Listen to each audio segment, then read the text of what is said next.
ওকে, কেমন আছেন সবাই? আলহামদুলিল্লাহ ভালো আছেন স্যার? এই তো ভালো আছি। আজকের ক্লাস হচ্ছে এনার্জি কনভার্সন অন। ক্লাসের টপিক হচ্ছে ট্রান্সফর্মার সম্পর্কে আমি বেসিক ধারণা দিব। ট্রান্সফর্মার জিনিসটা কী সেই সম্পর্কে বিশেষ কিছু বলার জন্যই আজকে ক্লাসটা। ওকে, প্রথমে আমরা দেখি যে আজকের ক্লাসে কি কি থাকবে। একটা ইন্ট্রোডাকশন থাকবে, ট্রান্সফর্মার কীভাবে কাজ করবে, working principle of a transformer, ট্রান্সফর্মারটা কীভাবে বানানো যায় এবং কত ধরনের ট্রান্সফর্মার আছে এবং ট্রান্সফর্মারের ইএফএম ইকুয়েশনটা কীভাবে আসে সেটা দেখাবো এবং ভোল্টেজ ট্রান্সফরমেশন রেশিওটাও লাস্টে দেখাবো। ওকে, এখন ট্রান্সফর্মারটা আসলে কি? ট্রান্সফর্মারটা আসলে কিছুই না, একটা স্ট্যাটিক ডিভাইস যেটা আমরাকে ভোল্টেজ আপ ডাউন করার ক্ষেত্রে কাজে লাগাই। কিন্তু ভোল্টেজ আপ ডাউন করলেও এটা কিন্তু পাওয়ার এবং ফ্রিকোয়েন্সি কখনোই চেঞ্জ করবে না। ট্রান্সফর্মারটা ইউজ করা হয় কোথায়? আমাদের পাওয়ার লাইনে পাওয়ার ট্রান্সমিট করার জন্য ব্যবহার করা হয়, ডিস্ট্রিবিউশন সাইডে ডিস্ট্রিবিউশন করার জন্য ব্যবহার করা হয়। কথা হচ্ছে ট্রান্সফর্মারটা আমরা ব্যবহার করব কেন, কী জন্য আমরা ট্রান্সফর্মারটা ব্যবহার করব? বিশেষ করে কোনো কারণ থাকার দরকার আছে। তাই এটা অনেক আগে থেকেই দেখা গেছে যে যদি আমি ভোল্টেজটাকে, যেগুলো ট্রান্সমিশন লাইনে ব্যবহার করে, ভোল্টেজটাকে যদি হাই ভোল্টেজে ট্রান্সমিট করি তাহলে লসটা কম হয়। মানে তারের ভিতর দিয়ে যে লসটা হবে সেই লসটা অ্যাকচুয়ালি কম হবে যদি আমি হাই ভোল্টেজে ট্রান্সমিট করি। এর পিছনে কি কোনো সত্যতা আছে? আমরা একটু দেখার চেষ্টা করি। ওকে, আচ্ছা, একটা ট্রান্সফর্মার আমি নিলাম, ধরলাম সেই ট্রান্সফর্মার দিয়ে আমি পাওয়ার ট্রান্সমিট করতে চাচ্ছি। ধরেন সাপোজ, এটা কিন্তু অ্যাকচুয়াল ফিগার নাও হতে পারে, মনে করেন 880 ওয়াট। আমি আমার ক্যালকুলেশনের সুবিধার্থে একটা ফিগার নিয়েছি। মনে করেন এই পাওয়ারটাকে আমি ট্রান্সমিট করতে চাচ্ছি 2টা ভোল্টেজে। একটা ভোল্টেজ দিলাম হচ্ছে মনে করেন V1 নাম দিলাম, এটাকে আমি 220 ভোল্টে ট্রান্সমিট করব, অথবা V2 বললাম যে এটা 440 ভোল্টেজে ট্রান্সমিট করব। এখন আমি দেখাতে চাচ্ছি যে এই দুটো ভোল্টেজে যেটা বেশি দিয়ে আমি ট্রান্সমিট করব সেখানে লসটা কম হবে। V1 ভোল্টেজ যেহেতু কম, এটা দিয়ে ট্রান্সমিট করলে লসটা বেশি হবে। আচ্ছা, P ইকুয়াল টু কি? আমি প্রথমে লো ভোল্টেজ দিয়ে ক্যালকুলেশনটা করি। ধরলাম পাওয়ারটা P সেম আছে, এটা হবে V1, ধরলাম ওই কারেন্টটা হবে I1। ওকে, তাহলে 220 দিয়ে যদি I1কে আমি ক্যালকুলেট করি P by V1, okay, 880 divided by 220, তাহলে কত হবে এখানে? 4 অ্যাম্পিয়ার। তাহলে যদি 220 ভোল্টে আমি ট্রান্সমিট করি, এটা অ্যারাউন্ড তারের ভিতর দিয়ে আমার 4 অ্যাম্পিয়ার কারেন্ট হিসেবে আসবে। মনে করেন এটা আমি কাপ্তাই থেকে আনছি, এত অল্প ভোল্টেজে যদিও কাপ্তাই থেকে আনা হবে না, এটা 132 কেবিতে আনা হবে, আমি জাস্ট দেখানোর জন্য বলছি। আচ্ছা, এখন আমি V2 এর জন্য ক্যালকুলেট করি। ধরলাম P equal to V2 I2। ওকে, তাহলে I2 হবে P বাই V2, 880, এখানে 440, এখানে হচ্ছে 2 অ্যাম্পিয়ার। তাহলে আমি যখন হাই ভোল্টেজে ট্রান্সমিট করলাম তখন কারেন্ট হলো 2 অ্যাম্পিয়ার, যখন লো ভোল্টেজে ট্রান্সমিট করলাম তখন 4 অ্যাম্পিয়ার। ওকে, এর সঙ্গে লসের একটা সম্পর্ক আছে। তারের ভিতর যে লসটা হবে সেটা হচ্ছে তারের loss, P loss I square R। তারের ভিতর দিয়ে যে লসটা হবে I স্কোয়ার R। ধরলাম তারের রেজিস্ট্যান্স ধরে নিলাম, এটা R ইকুয়াল টু 1 ওহম ধরলাম, যদিও এটা অ্যাকচুয়াল ফিগার না। তাহলে I স্কোয়ার R যদি একে চিন্তা করি, 2 স্কোয়ার ইকুয়াল টু 1, তাহলে হচ্ছে 4 ওয়াট ধরলাম, তার ভিতর দিয়ে 4 ওয়াট লস।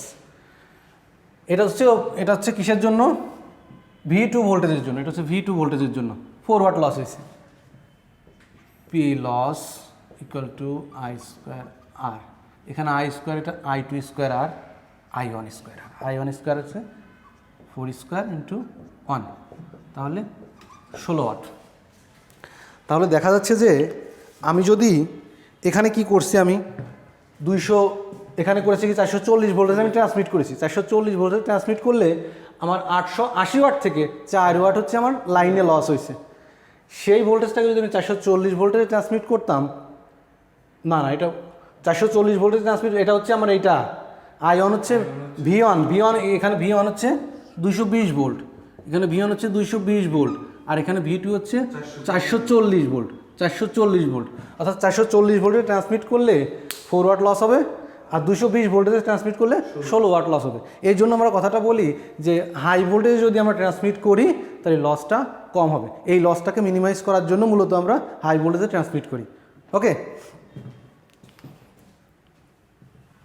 বোঝা গেল? এখন এখানে একটা জিনিস খেয়াল করেন, আমি যখন হাই ভোল্টেজে ট্রান্সমিট করব তখন যদি ভোল্টেজ হাই হয় তাহলে কিন্তু ট্রান্সফরমারের আউটপুটে কারেন্টটা কমে যাবে। পাওয়ারটা আপনি সেম রাখতে হবে। যদি 100 ওয়াট নেন তাহলে 100 ওয়াটই ট্রান্সমিট করেন, যদি ভোল্টেজ বাড়ায় দেন তাহলে অবশ্যই কারেন্টটা কমতে হবে। অর্থাৎ যখন লো ভোল্টেজে ট্রান্সমিট করেছি তখন এটা 4 অ্যাম্পিয়ার ছিল, যখন হাই ভোল্টেজে ট্রান্সমিট করেছি তখন 2 অ্যাম্পিয়ার হয়ে গেছে। অর্থাৎ করসপন্ডিং কারেন্টকে কমাইয়ে বাড়াইয়ে আমি ভোল্টেজটাকে লো এবং আপ ডাউন করি। ওকে, ট্রান্সফরমারের ক্ষেত্রে আমি কোনো ফ্রিকোয়েন্সিকে চেঞ্জ করতে পারবো না, পাওয়ার এবং ফ্রিকোয়েন্সি সেম থাকবে, আমি কারেন্টটাকে আপ ডাউন করে ভোল্টেজটাকে আপ ডাউন করাবো। ওকে, এটুকু ক্লিয়ার? ওকে, এখন আসি ট্রান্সফরমারটা কীভাবে, অ্যাকচুয়ালি ট্রান্সফরমারটা কীভাবে কাজ করে। ট্রান্সফরমার কি থাকে? ট্রান্সফরমারের ভিতরে একটা কোড থাকে। কোডটার কাজ কি হয়? কোডটার কাজটা হচ্ছে ফ্লাক্সটাকে লো রিল্যাক্টেন্স পাথের ভিতর দিয়ে পাস করা। এখানে ওয়ার্কিং প্রিন্সিপালের ভিতরে দেখেন ট্রান্সফরমারের একটা প্রাইমারি উইন্ডিং থাকবে, প্রাইমারি উইন্ডিং কিছুই না, একটা ইন্ডাক্টর, বড় সড়ো একটা ইন্ডাক্টর। ওকে, একটা সেকেন্ডারি উইন্ডিং থাকবে, সেটাও একটা ইন্ডাক্টর। এখন দুইটা ইন্ডাক্টরকে যদি পাশাপাশি রাখি এবং প্রাইমারি ইন্ডাক্টরের ভিতর দিয়ে যদি একটা আমি সাপ্লাই ভোল্টেজ দেই তাহলে এখানে একটা অল্টারনেটিং ফ্লাক্স জেনারেট হবে। আমি যদি এখানে প্রাইমারিতে একটা ভোল্টেজ সাপ্লাই দেই তাহলে একটা অল্টারনেটিং ফ্লাক্স জেনারেট হবে। সেই ফ্লাক্সগুলো কী করবে? এই কোরের ভিতর দিয়ে পাস হয়ে এই সেকেন্ডারির সঙ্গে লিঙ্ক আপ হবে। সেকেন্ডারির সঙ্গে লিঙ্ক আপ হলে আমার সুবিধাটা কি? আমি এখানে প্রাইমারিতে একটা ভোল্টেজ দিলাম, একটা অল্টারনেটিং ফ্লাক্স জেনারেট হলো, সেই ফ্লাক্সটা আমার লিঙ্ক আপ হলো সেকেন্ডারিতে। সুবিধা কি? সুবিধা একটা আছে। একটা ভদ্রলোকের নাম ছিল, হেনার নাম ছিল হচ্ছে ফ্যারাডে। ফ্যারাডে একটা পরীক্ষা করছে। কি পরীক্ষা করছে? ফ্যারাডে একটা পরীক্ষা করে দেখাইছে যদি আমার একটা অল্টারনেটিং ফ্লাক্স থাকে, সেই ফ্লাক্সটাকে যদি আমি কোনো একটা কন্ডাক্টরের আশেপাশে কমাই বাড়াই, এখানে কন্ডাক্টর আছে, ম্যাগনেটটাকে আমি ফ্লাক্স দিয়ে যদি মনে করেন কাছাকাছি আনি, এখানে দিলে ফ্লাক্স বাড়বে কমবে, মানে অল্টারনেটিং একটা ফ্লাক্স অলরেডি তৈরি হবে। সেই অল্টারনেটিং ফ্লাক্সের দরুন এই কন্ডাক্টরের ভিতরে একটা ভোল্টেজ তৈরি হবে। সেই ভোল্টেজকে যদি আমি এখন পাতটাকে শর্ট করে দিই কোনোভাবে, যদি এ মাথা ও মাথা লোডে লাগাই দেই তাহলে একটা কারেন্ট ফ্লো হবে। So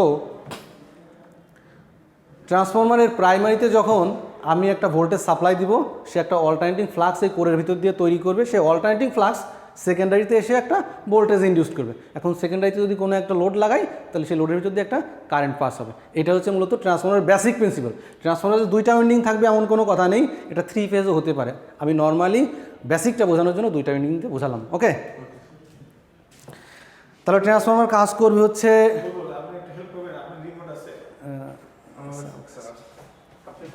okay okay sir. আচ্ছা, ট্রান্সফরমারটা মূলত কাজ করবে হচ্ছে ফ্যারাডের ল এর উপরে।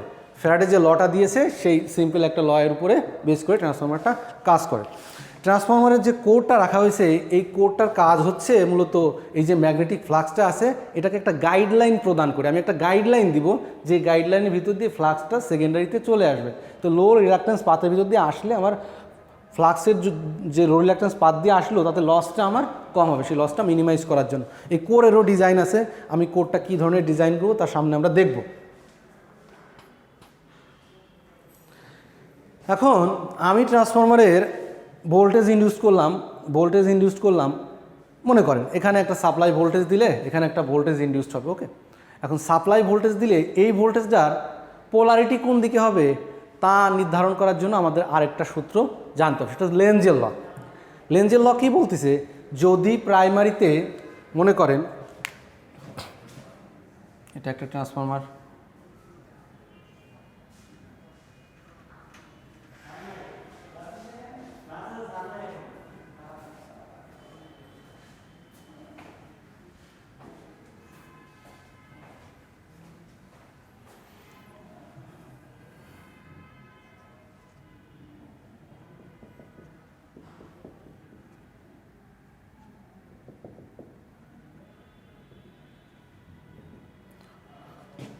মনে করেন এটা একটা ট্রান্সফরমার, আমি ভিএস সাপ্লাইটা দিয়েছি। এখন আমি নির্ধারণ করতে চাচ্ছি এই ট্রান্সফরমারের E2 বা E1 যে ভোল্টেজ ইনডিউসড হবে, এই ভোল্টেজের পোলারিটি কোন দিকে হবে। আমি মনে করেন একটা সাপ্লাই দিয়েছি, এটা অল টাইম যেহেতু এসি সবসময় চেঞ্জ হতে থাকবে, কিন্তু এটা অ্যাট এ ইনস্ট্যান্টের কথা আমি চিন্তা করলাম, এখানে পজিটিভ এখানে নেগেটিভ। এখন লেন্স বলছে যে এই ট্রান্সফরমারের ভিতর দিয়ে যে ভোল্টেজটা অ্যাপ্লাই করব, E1 ভোল্টেজটা সেলফ ইনডিউসড ভোল্টেজ, অর্থাৎ E1 অর্থাৎ এই ইন্ডাক্টর ওয়ানের ভিতর দিয়ে L1 এর ভিতরে যে ভোল্টেজটা জেনারেট হবে তা VS এর উল্টা, অর্থাৎ যার জন্য তৈরি হবে সেই ভোল্টেজটাকে সে বাধা দিকে থাকবে। অর্থাৎ VS ভোল্টেজটা তৈরি হবে কিসের জন্য, E1 ভোল্টেজটা কিসের জন্য তৈরি হবে, VS এর জন্য, VS এর জন্য। তাহলে VS কে সে বাধা দিতে থাকবে, VS কে বাধা দিতে থাকে। একে বাধা দিতে হলে কী করতে হবে, এরও ভোল্টেজের পোলারিটি এরকম হতে থাকবে, উপরে পজিটিভ নিচে নেগেটিভ। এখন এখানে যদি নেগেটিভ হয় এখানে যদি পজিটিভ হয় তাহলে এটাও ইনস্ট্যান্টলি উল্টে যাবে, এটা লেন্সের ল অনুসারে। অর্থাৎ যার জন্য তৈরি হবে তাকেই বাধা দিবে। এখন লেন্স বলছে এই E1 ভোল্টেজটা হবে হচ্ছে -N1 d∅/dt, এটা অল টাইম V1 এর কাছাকাছি প্রায় সমান হতে হবে। অর্থাৎ V1 এর সমান কিন্তু V1 এর থেকে উল্টা পোলারিটিতে থাকবে। অর্থাৎ ট্রান্সফরমার যদি আমি একটা ভোল্টেজ দেই, আউটপুট ভোল্টেজটা অবশ্যই তার উল্টা পাবো, অবশ্যই উল্টা পাবো, কারণ তার নেগেটিভ লেন্সের ল অনুসারে পাবো যে ভোল্টেজটা উল্টা দিকে হবে। ওকে, আচ্ছা ট্রান্সফরমার তো ওয়ার্কিং প্রিন্সিপাল সম্পর্কে জানলাম। এখন ট্রান্সফরমারটা একটু বানাতে চাচ্ছি, কীভাবে বানানো যায় ট্রান্সফরমারটাকে। আচ্ছা, একটা সিম্পল সিস্টেম যদি চিন্তা করি তাহলে ট্রান্সফরমারের দুইটা কয়েল থাকবে, তাহলে বানাতে গেলে আমার দুইটা কয়েল লাগবে। আর কি লাগবে, স্টিলের কোর লাগবে। কোরটাকে বলছিলাম হচ্ছে এইটাকে, স্টিলের একটা কোর লাগবে। আর কি লাগবে, আর স্টিলের কোরটা সবসময় কিন্তু তারের সাথে ইনসুলেটেড থাকবে, কখনো তার স্টিল কোরের সাথে কিন্তু লেগে থাকবে না। মনে করেন যে শর্ট হয়ে যাবে, এই তারগুলো কিন্তু ইনসুলেটেড, এর ভিতর দিয়ে এক ধরনের ইনসুলেশন দেওয়া আছে। সো এই তার এবং কোরের ভিতর দিয়ে সবসময় একটা ইনসুলেশন থাকে। আর থাকবে একটা কন্টেইনার, অর্থাৎ ট্রান্সফরমার বানালাম, এইগুলো মনে করেন ট্রান্সফরমারের কয়েলটাকে বসানোর জন্য তো একটা কন্টেইনার লাগবে, সে একটা কন্টেইনার লাগবে। আর কি লাগবে, আর লাগবে হচ্ছে বুশিং জিনিসটা কি, বুশিং জিনিসটা হচ্ছে আমি ট্রান্সফরমার বানালাম, বানাই একটা কন্টেইনার ভিতরে রাখলাম, তাহলে ট্রান্সফরমারের যে লিডগুলো, যে কানেকশন তারগুলো কোথা দিয়ে বের করবো, সে তারটাকে বের করার সময় যদি আমি শর্ট করে ফেলি, কোনোভাবে শর্ট হয়ে যায়, তাহলে তো ট্রান্সফরমারটা নষ্ট হয়ে যেতে পারে। ওকে, এর জন্য যেটা ব্যবহার করে সেটাকে বলে বুশিং, অর্থাৎ তারগুলোকে বের করার জন্য যে পাতটা, সেই পাতটা হচ্ছে বুশিং বলা হয়। এখন এই বুশিংটা শ্রামিকেরও হতে পারে, আবার হতে পারে ক্যাপাসিটেন্স টাইপ অথবা অয়েল ফিল্ড টাইপ হতে পারে। যদি কম ভোল্টেজের হয় তাহলে এই বুশিংগুলো মোটামুটি শ্রামিকের হয়, যদি ভোল্টেজ খুব বেশি হয় তাহলে ক্যাপাসিটেন্স টাইপ অথবা অয়েল ফিল্ড টাইপের এই বুশিং হতে পারে। এই বুশিং ফেল করলে কিন্তু ট্রান্সফরমারটা ফেল করবে। সো বুশিং ডিজাইনটাও একটা বিশেষ গুরুত্বপূর্ণ জিনিস এই ট্রান্সফরমারের ক্ষেত্রে। যদি কোনো কারণে ট্রান্সফরমার কোথায় ছিদ্র হয়, বাতাস ঢোকে, ট্রান্সফরমারে যদি ছিদ্র হয়ে যায়, একটা জিনিস মনে রাখতে হবে, ট্রান্সফরমারের কতদিন চলবে তা নির্ধারণ করবে তার ইনসুলেশন ম্যাটেরিয়ালের উপরে। আপনি কিভাবে ইনসুলেট করতেছেন। মনে করেন আপনি এয়ার ঢোকালেন, এয়ারের ভিতরে কি থাকবে, ময়েশ্চার থাকবে। এখন যদি কোনোভাবে ছিদ্র হয়ে ময়েশ্চার ঢুকলে কিন্তু সেটা আমাকে পানি ঢোকা মানে কি, আপনি এখন স্টিল কোরটাকে ধ্বংস করতে থাকবেন, অর্থাৎ ক্ষয় হতে থাকবে, জং ধরতে থাকবে কোনো কারণে। সো ট্রান্সফরমারটাকে হাইলি ডিজাইন করা হয়, এর ভিতরে মশলা যাতে না ঢোকে আমার কন্টেনারটাকে সেই রকমভাবে ভ্যাকিউম করা হয়। এবং বলা হয় 10 লাখের ভিতর যদি 8টা পরিমাণ পানির অণু থাকে সেক্ষেত্রেও গ্রহণযোগ্য, তার বেশি হলে গ্রহণযোগ্য না। 10 লাখের ভিতরে যদি 10টাও থাকে তার মানে সেই সিস্টেমটা গ্রহণযোগ্য না। 10 লাখ অণুর ভিতরে আপনি সর্বোচ্চ পরিমাণ 8টা পানির অণু রাখতে পারেন, তার বেশি রাখতে পারবেন না। ওকে, সো পানি ঢুকতে দেওয়া যাবে না ট্রান্সফরমারের ভিতরে। সো ট্রান্সফরমারটা খুব সুন্দর করে সিল করা হয়। এই যে বুশিং করা হয়, এটা এমনভাবে করা হয় যাতে এর ভিতরে বাতাস না ঢুকতে পারে, আপনি কোনোভাবেই বাতাস ঢুকাতে পারবেন না। তবে কথা আছে, বড় বড় ট্রান্সফরমারের ক্ষেত্রে ব্রিদার রাখা হয়। কেন, যে ওইটাকে ইনসুলেট করা খুব কঠিন, বাতাসকে প্রতিরোধ করা খুব কঠিন, সেখানে ব্রিদার রাখা হয়। কেন, যে বাতাসটা ঢুকুক কিন্তু বাতাসের পানি যেন ওর ভিতর না ঢুকতে পারে। সো ব্রিদারের ভিতরে এক ধরনের সিলিকা জেল রাখা হয়, ওই জেলগুলো পানি শুষে নেয়। উপরে সাধারণ ব্রিদার, এখানে এই যে এইটা হচ্ছে ব্রিদার, এখানে এটা হচ্ছে ব্রিদার। ওকে, সো এখানে হাওয়া ঢুকতে পারবে কিন্তু আপনি কোনোভাবে পানি ঢুকাতে পারবেন না, ওই ব্রিদার পানিটাকে আটকে দেবে। সিলিকন যে স্টিলটা ব্যবহার করবো ওই কোরের জন্য, সেটা হতে হবে মানে স্টিলের যে কোর ব্যবহার করব এটা অবশ্যই সিলিকন থাকতে হবে এর ভিতরে। সিলিকন দিলে কি হবে, এর পারমিবিলিটি বাড়বে, অর্থাৎ ফ্লাক্সটা খুব সহজেই যেতে পারবে। আরও একটা জিনিস করতে পারি ফ্লাক্সটা সহজে যাওয়ার জন্য, এর ম্যাগনেটিক প্রপার্টিটা বাড়ানোর জন্য কি করব, আমি এটাকে হিট ট্রিট করতে পারি। হিট করলে দেখা গেলো যে হিস্টেসিস লসটা আমরা কমাতে পারি, অর্থাৎ খুব সহজে এটাকে ম্যাগনেটাইজ করতে পারবো, আবার ডিম্যাগনেটাইজ করতে পারবো। ওকে, এই জন্য হিট ট্রিট করা হয় অনেক সময়। আচ্ছা, ট্রান্সফরমারের যে কোডটা বানাবো, এই কোডটা বানানোর সময় কোডটাকে আমি স্লাইস করে করে কাটবো। কোডটাকে আমি স্লাইস করে করে কাটবো। মনে করেন এটা একটা কোর, এটা একটা কোর,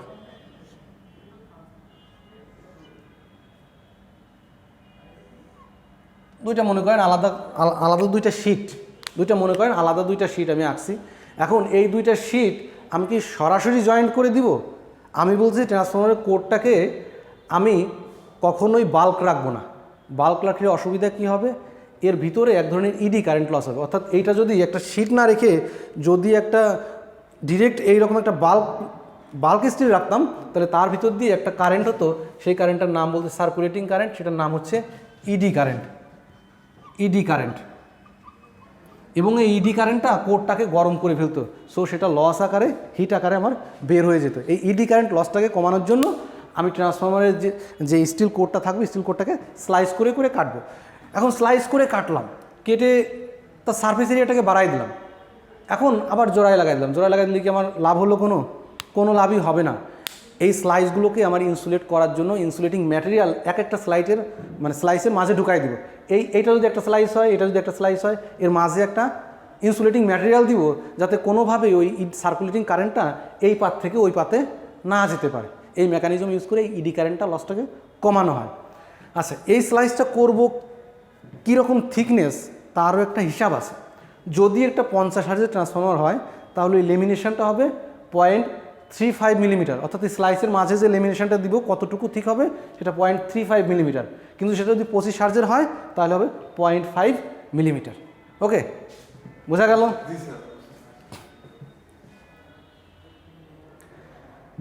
এখন আসি ট্রান্সফরমারের টাইপে। ট্রান্সফরমার কয় ধরনের হতে পারে? ট্রান্সফরমার অনেক ধরনের হতে পারে। হ্যাঁ, ভোল্টেজ আপ ডাউন ট্রান্সফরমার, হ্যাঁ, সিটিপিটি, অনেক কিছু। মোটামুটি এখানে আমি দেখাতে চাইছি কোরের উপর বেস করে, এই কোরটা কী ধরনের হয়, সেই কোরের উপর বেস করে ট্রান্সফরমারটা কয় ধরনের হতে পারে। ট্রান্সফরমার মূলত হবে দুই ধরনের, কিন্তু আমি আরেকটা দেখিয়েছি, এটা আধুনিক যুগে এই ধরনের ট্রান্সফরমার ব্যবহার করা হয়। কয় ধরনের কোর? দুই ধরনের, কোর টাইপ আর শেল টাইপ। আর 3 নাম্বার যে টাইপটা, এই টাইপটা হচ্ছে আধুনিক যুগে এসে ব্যবহার করা হয়েছে। আগে যে ক্লাসিক্যালগুলো ছিল, সেখানে ওই স্পাইরাল টাইপ ছিল না। কোর টাইপ ট্রান্সফরমারটা আসলে কি? কোর টাইপ ট্রান্সফরমার বৈশিষ্ট্য হচ্ছে ট্রান্সফরমারের প্রাইমারি এবং সেকেন্ডারি উইন্ডিং দুইটা আলাদা লেগে জড়ানো থাকবে। অর্থাৎ এইদিকে যদি প্রাইমারি থাকে, এদিকে অবশ্যই সেকেন্ডারি থাকবে। এখন এই পদ্ধতি অ্যাপ্লাই করতে গিয়ে দেখা গেছে, যদি আমি এটা প্রাইমারিতে পেঁচাই আর সেকেন্ডারিতে পেঁচাই রাখি, তাহলে ফ্লাক্সের লসটা বেশি হবে, অর্থাৎ লিকেজ ফ্লাক্সের পরিমাণ বাড়বে। লিকেজ ফ্লাক্সের পরিমাণ বাড়লে লস হবে। কেন লস হবে? এখানে যে পরিমাণ ফ্লাক্স আছে, সেই পরিমাণ ফ্লাক্স যদি N2 এর সঙ্গে কানেক্ট না হয়, তাহলে N2-তে সেই পরিমাণ ভোল্টেজ ইনডিউসড হবে না। ভোল্টেজ ইনডিউস না হলে আমার লসটা হতে থাকবে। এই জন্য যেটা করা হয়, প্রাইমারিতে অর্ধেকটা পেঁচানো হয়, সেকেন্ডারিতে অর্ধেকটা পেঁচানো হয়। এই সেকেন্ডারি উইন্ডিংটাকে টেনে এনে প্রাইমারিতে অর্ধেকটা পেঁচানো হয়, আবার সেকেন্ডারিতে অর্ধেকটা পেঁচানো হয়, আধুনিক যুগে যেটা আছে এখন। ওকে, সো আমরা যদিও সংজ্ঞার সময় বলে থাকি দুইটা লেগে দুইটা পেঁচাবো, বাস্তবে কিন্তু সেভাবে করা হয় না। আচ্ছা, ট্রান্সফরমারের এই কোর টাইপ ট্রান্সফরমারগুলোতে এই কোরটা কী ধরনের রাখবো, এটা স্কোয়ার শেপে রাখবো না রাউন্ড শেপে রাখবো, তারও একটা হিসাব নিকাশ আছে। কোরটা কী ধরনের রাখবো? যদি ট্রান্সফরমারটা ছোটো হয়, অর্থাৎ তার কেভিএ রেটিংটা অল্প হয়, তাহলে মোটামুটি সেটা আয়তাকার রেক্ট্যাঙ্গেল টাইপ রাখতে পারি। কিন্তু যদি তার রেক্ট্যাঙ্গেল রাখলে অসুবিধা কি? রেক্ট্যাঙ্গেলে অসুবিধা হবে হচ্ছে, আমি তার যখন পেঁচাবো, তারটার দৈর্ঘ্য বৃদ্ধি পেতে থাকবে। যদি সেটা সার্কেল হতো, এটা যদি সার্কেল হতো, তারটাকে যদি চারপাশে পেঁচাই, অল্প তার দিয়ে আমি পেঁচাই ফেলতে হতো। কিন্তু যদি রেক্ট্যাঙ্গল হতো, তাহলে কিন্তু পেঁচাইতে গেলে আমার তারের পরিমাণ বেশি লাগতো। সো এই জিনিসগুলো খেয়াল রাখা হয়। সো ট্রান্সফরমারের ওয়েট টু পাওয়ার আউটপুট রেশিওটাও আমাদের খেয়াল রাখতে হবে, কারণ কোডটাকে যত আপনি ঠিক করে ফেলবেন, তখন ওয়েটটা তো বেশি হবে। সেক্ষেত্রে যদি পাওয়ার আউটপুট কম হয় আপনার, তো ওয়েট টু পাওয়ার রেশিও কম হলে তো মনে করেন যদি কেউ ডিজাইন করে ফেলে যে ওয়েট টু পাওয়ার রেশিও বেশি হয়, আর আপনি ডিজাইন করলেন ওয়েট টু পাওয়ার রেশিও কম, তাহলে কিন্তু আপনার ট্রান্সফরমার ডিজাইনটা খুব বেশি ভালো হলো না। আচ্ছা, ট্রান্সফরমার যে শিটগুলো কাটি আমরা, ট্রান্সফরমারের একটা শিট এইরকম আপনি স্কোয়ার শেপে দেখতেছেন, কখনো এটা স্কোয়ার শেপে রাখা হয় না, এটাকে কেটে কেটে টুকরো করা হয়, সেই টুকরোগুলোকে পরে অ্যাটাচ করা হয়। সেটা কয় ধরনের টাইপে কাটা হয়, একটা হচ্ছে ই টাইপের, একটা এল টাইপের এবং একটা উল্টা এল, বা এলই ধরেন, উল্টা এল বলার দরকার নেই, মনে করেন আরেকটা হচ্ছে আই টাইপের। এই 3 ধরনের শেপে কেটে তাকে আলাদা করে রাখা হয়, পরে মাঝে ইনসুলেটর দিয়ে তাকে বুট জয়েন্ট বলে। এই যে ফাঁকা জায়গাগুলো থাকে ওইখানে আমি বুট জয়েন্ট করে এই ধরনের একটা শেপ তৈরি করব। এই শেপটা তৈরি হয়েছে কিন্তু ওই স্লাইস করা ম্যাটেরিয়ালগুলো দিয়েই। ওকে, একটার সাথে একটা লাগানো থাকে। একটার সঙ্গে একটা লাগানো থাকবে না, মাঝে আমি ইনসুলেটিং ম্যাটেরিয়াল দেবো। ইনসুলেটিং ম্যাটেরিয়াল তো তখন তো আমি যদি এইটার মাঝে একটা শীট ঢুকাই দিই, এই দুইটাকে যদি এর মাঝে যদি শীট ঢুকাই দিই, এর মাঝে মনে করি এটা প্রথমে কানেক্টেড আছে, এখন মাঝে যদি একটা শীট ঢুকাই দিই তাহলে যতই আমি চাপাচাপি করি কানেক্টেড হবে, থাকবে না। সো আমি তখন জয়েন্ট করে দিলেও ওটা কখনোই কানেক্টেড হবে না। ওকে, তার মানে প্রাইমারি আর সেকেন্ডারি আলাদা থাকে। প্রাইমারি এবং সেকেন্ডারি আলাদা থাকে। প্রাইমারি যখন পেঁচাবো তখন প্রাইমারি পেঁচাই ফেললাম, পেঁচানোর পরে তার উপর দিয়ে অবশ্যই আমি ইনসুলেটিং ম্যাটেরিয়াল দিব, দিয়ে তারপর সেকেন্ডারি পেঁচাবো। ওকে, কোর যে স্যার পেছাবো, হ্যাঁ। আবার কোরের উপরে যে পেঁচাবো, কোরের উপরেও একটা ইনসুলেটিং ম্যাটেরিয়াল দিব, কেননা এই কোরের সাথে যেন কোনোভাবেই আমার এই তারগুলো শর্ট না হয়ে যায়। সো যখন পেঁচাবো তখন একটা ইনসুলেটিং ম্যাটেরিয়াল দিব, প্রাইমারি পেঁচানোর পরে সেকেন্ডারি যখন পেঁচাবো তখনও ইনসুলেটিং ম্যাটেরিয়াল দিব। মানে এখানে পুরো সবই আলাদা। সবই আলাদা আলাদা, কারোর সাথে কোনো ইলেকট্রিক্যালি কোনো কানেক্টেড নাই, এটা সব হচ্ছে ম্যাগনেটিক্যালি কানেক্টেড। ওকে, আচ্ছা, ট্রান্সফরমারের যখন শিটগুলো আমি তারগুলো যখন পেঁচাবো তখন অবশ্যই সেটা আমি খুব শক্তপোক্তভাবে পেঁচাবো। এটাকে বলে ব্রেসিং বলে। যদি এটা শক্তপোক্তভাবে না পেঁচাই তাহলে মুভ করতে থাকবে। ট্রান্সফরমার যখন কাঁপবে তখন হিমিং সাউন্ড বলে এক ধরনের সাউন্ড হবে। সো যখন পেঁচাবো তখন সেটা টাইট ফিটভাবে পেঁচাবো, যাতে কোনোভাবেই কাঁপলে যাতে শব্দটা না হয়। কিছু কিছু ট্রান্সফরমার দেখুন শব্দ বেশি, তার মানে ওই ট্রান্সফরমারের যে স্ট্রাকচার দাঁড় করাইছি তখন সুন্দরভাবে ডিজাইন করা হয়নি। সো তারগুলো পেঁচানোর সময়ও কীভাবে পেঁচাবো সেটাও খেয়াল রাখতে হবে। এটা গেল কোর টাইপ। এখন আসি শেল টাইপের ভিতরে। শেল টাইপের ভিতরে জিনিসটা এমন, একই লেগের উপরে প্রাইমারি এবং সেকেন্ডারি দুইটা একই লেগের উপর পেঁচাই দেবো, এটা অন্য কোনো লেগের উপর পেঁচাইতে যাবো না। সো একটা যদি লেগ থাকে সে একটা লেগের উপরই প্রাইমারি এবং সেকেন্ডারিকে পেঁচাই দেবো। এখানে একটা জিনিস দেখেন, যদি ট্রান্সফরমারের রেটিং হাই হতে থাকে, আমি একটু আগে বললাম, তাহলে ট্রান্সফরমারের কোরটাকে আমি যথাসম্ভব সিলিন্ড্রিক্যাল করবো, অর্থাৎ গোল করার চেষ্টা করব।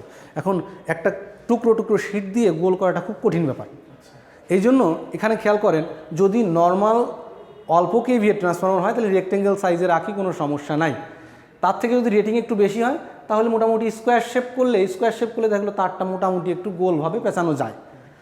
এখন যদি রেটিং আস্তে আস্তে বাড়তে থাকে, এই স্কোয়ার শেপটাকে আমরা কেটে ফেলি। স্কোয়ার শেপের মাথা যদি আমি একটু একটু করে কেটে দিই, দেখেন এখানে খেয়াল করেন, একটু একটু করে কেটে দেওয়াতে তারটা কিন্তু কোরের উপর দিয়ে এখন ভালো মতো বসতেছে। সো কোরের রেশিওর সাথে তারের যে পেঁচানোর রেশিওটা, এটা মোটামুটি ইফিসিয়েন্সি হবে। মনে করেন এখানে আছে 93%, অর্থাৎ আপনি যে তার পেঁচাচ্ছেন কোরের উপরে 93% বসে গেছে। আর এখানে কত ছিল, যে তার পেঁচাইছেন কোরের উপরে শুধু 71% পর্যন্ত বসছিল। সো কোরটাকে রাউন্ড করার জন্য, এবং যখন ট্রান্সফরমারের রেটিং হাই হবে তখন কোরটাকে আমার রাউন্ড করতে হবে, সেই রাউন্ড করার জন্য আমার এই স্কোয়ার শেপটাকে একটু মাথার দিকে সেটে দেওয়া হয়, সেটে ওকে সিলিন্ড্রিক্যাল করার চেষ্টা করা হয়। ক্লাসিফিকেশান আমি করতে পারি কুলিংয়ের উপরে ক্লাসিফিকেশান করা যায়, আরও অনেকভাবে ক্লাসিফিকেশান করা যায়। ঠিক আছে, কুলিংয়ের উপরে ক্লাসিফিকেশান যদি করি তাহলে অয়েল ফিল সেলফ কুলে বলে একটা আছে, যে ট্রান্সফরমার থাকবে তার ভিতরে শুধু অয়েল থাকবে, অয়েল দিয়েই সেটা ঠান্ডা হবে। এই ধরনের ট্রান্সফরমার সাধারণত রেটিংয়ে অল্প হয়। কত বলতেছে 3 MV এর নিচে যেগুলো আছে সেইগুলো সেলফ কুলড, অর্থাৎ অয়েল দিয়ে সেলফ কুল হবে, ওখানে আলাদা করে কুলিংয়ের কোনো প্রয়োজন নেই। ওকে, যদি ট্রান্সফরমার রেটিং একটু বেশি হয় সেখানে এয়ার ব্লাস্ট টাইপ ব্যবহার করা হয়, সেটা রেটিং কত 3 থেকে 15 MVA পর্যন্ত হতে পারে। যদি তার থেকেও বড় হয়, যেটা সেভারেল হান্ড্রেডস MVA, তাহলে আমাকে কি করতে হবে, মনে করেন এটা একটা ট্রান্সফরমার আছে, এই তেলটাকে ঘোরাচ্ছি, বাইরে একটা হিট এক্সচেঞ্জার রাখবো, সেখান দিয়ে আমি পানি প্রবেশ করা এই ট্রান্সফরমারটাকে ঠান্ডা করবো। সো এটার নাম হচ্ছে oil filled water cooled transformer. Okay, কিছু কি বোঝা যাচ্ছে? ওকে, এখন ট্রান্সফরমারের একটু আইডিয়াল ক্যারেক্টারিস্টিক্সে একটু আসি। ওকে,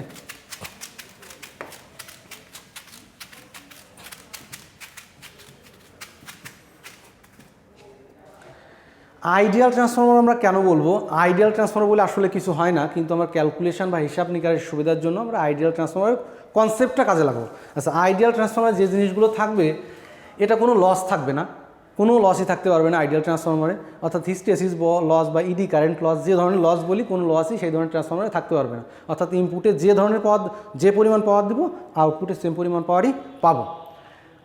আমার ট্রান্সফরমারের ভিতরে যে উইন্ডিংটা পেঁচাবো, উইন্ডিংয়ের কোনো রেজিস্ট্যান্স থাকা চলবে না এবং ট্রান্সফরমারে লিকেজ ফ্লাক্স থাকা চলবে না। আর কি আছে? নো কোর লস, অর্থাৎ হিস্টেরিস লস বা ইডি কারেন্ট লস, এই ধরনের কোনো লস থাকবে না। আচ্ছা, এই ধরনের কনসেপ্টটা আমাদের কেন কাজে লাগাতে হবে দেখি সেই জিনিসটা একটু। হ্যাঁ, মনে করেন ট্রান্সফরমারের প্রাইমারিতে আমি এখন একটা ভোল্টেজ দিছি, প্রাইমারিতে ভোল্টেজ দিচ্ছি কিন্তু আউট সেকেন্ডারিতে আমি ফাঁকা রেখে দিছি। সেকেন্ডারিতে কোনো লোড লাগাইনি কিন্তু প্রাইমারিতে আমি একটা ভোল্টেজ লাগিয়েছি। এখন কি কোনো কারেন্ট ট্রান্সফরমার দিয়ে ফ্লো করবে? ট্রান্সফরমার কি কোনো কারেন্ট নিবে? অ্যাকচুয়ালি তার নেওয়ার কথা না, কারণ কোনো লোড নেই, সে কোনো নিবে না। কিন্তু বাস্তবে দেখা যায় যে এ নিবে। এই যে কোডটাকে ম্যাগনেটাইজ করার জন্য সে অল্প পরিমাণ কারেন্ট নিবে। সো যখন প্রাইমারিতে আমি একটা ভোল্টেজ দিলাম, সেই ভোল্টেজের দরুন এখানে সেলফ ইনডিউসড ইএমএফ তৈরি হবে, আর এখানে হচ্ছে মিউচুয়াল ইন্ডাকটেন্সের দরুন একটা ভোল্টেজ ইনডিউসড হবে। ওকে, সেই ভোল্টেজটা কতটুকু হবে?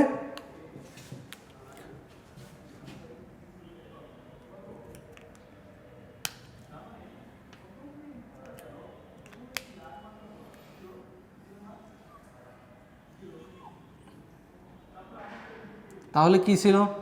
আমি ম্যাগনেটাইজিং কারেন্টটা পাবো, যদি লোড নাও থাকে তাহলে ম্যাগনেটাইজিং কারেন্টটা পাবো, সেই কারেন্টটা হবে খুবই সামান্য। তাহলে যদি V1 অ্যাপ্লাই করি তাহলে ম্যাগনেটাইজিং যে কারেন্টটা হবে সেই কারেন্টটা V1-এর সাথে কী পরিমাণ অ্যাঙ্গেলে থাকবে, সেই কারেন্টটা V1-এর সাথে কী পরিমাণ অ্যাঙ্গেলে থাকবে এটা আমরা জানি। ইন্ডাক্টরের ভিতর দিয়ে কারেন্ট এবং ভোল্টেজের ল্যাগিং লিডিংয়ের যদি হিসাব করি, কারেন্টটা সবসময় ল্যাগ করবে। ইন্ডাক্টরের ক্ষেত্রে কারেন্টটা ল্যাগ করবে 90 ডিগ্রিতে। সো আমি যে ম্যাগনেটাইজিং কারেন্টটা পাবো, মনে করেন এটা ম্যাগনেটাইজিং কারেন্ট আই মিউ, এটা V1-এর সাথে 90 ডিগ্রিতে থাকবে। মনে করেন একটা ফেজর ডায়াগ্রাম আঁকতেছি, কারেন্ট ভোল্টেজের রিলেশনশিপ কেমন আছে আইডিয়াল ট্রান্সফরমারের ক্ষেত্রে। ওকে, এখন I1 যখন 90 ডিগ্রি অ্যাঙ্গেলে থাকবে, I1 তৈরি হলে তখন একটা ম্যাগনেটিক ফ্লাক্স তৈরি হবে। সেই ম্যাগনেটিক ফ্লাক্স এই আয়ের সাথে ডিরেক্টলি কোনো ফেজ ডিফারেন্স থাকবে না, অর্থাৎ আই হলে ম্যাগনেটিক ফ্লাক্স সাথে সাথে আমি পাবো। এখন V1 যে অ্যাপ্লাই করলাম, V1-এর দরুন ওখানে সেলফ ইনডিউসড E1 হলো, সেই E1-এর ডিরেকশানটা হবে হচ্ছে উল্টা দিকে, E1-এর ডিরেকশানটা হবে উল্টা দিকে। মনে করেন সেটা হচ্ছে E1, এটা লেন্সের সূত্র অনুযায়ী। অর্থাৎ V1 অ্যাপ্লাই করেছি, V1 অ্যাপ্লাই করার ফলে প্রাইমারি উইন্ডিংয়ে একটা E1 ভোল্টেজ তৈরি হয়েছে, সেটা V1-এর উল্টা। E1 যখন তৈরি হয়েছে তখন E2 তৈরি হবে। E2টা কোন দিকে হবে? E2টা হবে E1-এর সাথে যেদিকে হবে একই দিকে হবে। কারণ কি? এ চাচ্ছে কি, এখানে যে ভোল্টেজটা তৈরি হয়েছে এই ভোল্টেজটাকে এ বাধা দিবে, কারণ এ তৈরি হয়েছে এই ভোল্টেজের জন্য। এই ভোল্টেজটাকে যখন একে বাধা দিবে তখন এই ফ্লাক্সটাকে বাধা দিতে থাকবে। অর্থাৎ ফ্লাক্স যদি আমি বাধা দিতে পারি তাহলে এই ভোল্টেজটা আমি চেঞ্জ করতে গেলে আমার সমস্যা হবে। এই সেকেন্ডারি ভোল্টেজটা পোলারিটি কোন দিকে হবে তা নির্ধারণ করবে এইখানকার প্রাইমারিতে ভোল্টেজের ডিরেকশনটা কোন দিকে আছে। প্রাইমারিতে যদি এখানে পজিটিভ হয়, এখানে নেগেটিভ হয়, সেকেন্ডারিতে অবশ্যই এখানে পজিটিভ, এখানে নেগেটিভ হবে। কারণ লেন্সের ল বলছে একে বাধা দিতে থাকবে, এর জন্য তৈরি হচ্ছে, সো একে আবার বাধা দিবে, সো উল্টা দিক দিয়ে পোলারিটিটা আসবে। সো এর ডিরেকশান যদি উপরের দিকে হয়, E2 এর ডিরেকশানটাও উপরের দিকে হবে। এই জন্য E1 এবং E2 একই ফেজে থাকবে। E1 এবং E2 একই ফেজে থাকবে। এখন E1 এবং E2 আমি একটাকে ছোটো লিখছি, কারণ এর তো এর অ্যাম্পলিটিউড এতটুকু, E2 এর অ্যাম্পলিটিউড তো বেশ বড়। এর কারণ হচ্ছে ট্রান্সফরমার কি ট্রান্স রেশিও সমান না। যদি প্রাইমারিতে টার্ন সংখ্যা অর্থাৎ প্যাচ সংখ্যা কম থাকে আর সেকেন্ডারিতে প্যাচ সংখ্যা বেশি থাকে, তাহলে সেকেন্ডারি ভোল্টেজ অবশ্যই বেশি হবে। আমি এইখানে দেখানোর চেষ্টা করছি সেকেন্ডারিতে টার্ন সংখ্যা বেশি, যার জন্য সেকেন্ডারিতে ইনডিউস ভোল্টেজটাও একটু বেশি। হ্যাঁ অবশ্যই, এটা এসি সার্কিট 2-তে ছিল। আচ্ছা,